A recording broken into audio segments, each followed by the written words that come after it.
বাংলাদেশ কখনো ফুটবল বিশ্বকাপে খেলেনি, আর সে কারণে বিশ্বকাপে খেলার অনুভূতি আসলে কেমন সেটা আসলে আমরা জানি না।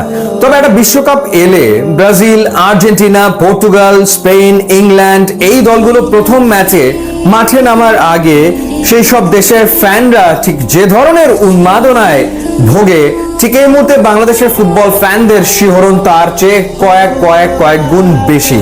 এই যেন বাংলাদেশের বিশ্বকাপ, এই যেন বিশ্বকাপের ম্যাচ, যেই ম্যাচে মুখোমুখি হতে যাচ্ছে বাংলাদেশ এবং সিঙ্গাপুর। এবং সবাই ঠিক এই মুহূর্তে ফুটবল নিয়ে আলোচনায় মগ্ন।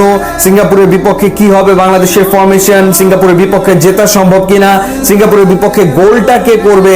ঠিক বিশ্বকাপ এলে যেরকম আলোচনায় মগ্ন হয় ফুটবল ফ্যানরা যে এবারে বিশ্বকাপে লিওনেল মেসি কেমন পারফর্ম করবে, কিংবা ক্রিস্টিয়ানো রোনালদোর পারফরমেন্স কেমন হবে, এমবাপে, নেইমাররা কেমন খেলবে, ঠিক সে ধরনের একটা আবহ কিন্তু এই মুহূর্তে একেবারে বিরাজ করছে, সেটা নিঃসন্দেহে আমরা বলে দিতে পারি।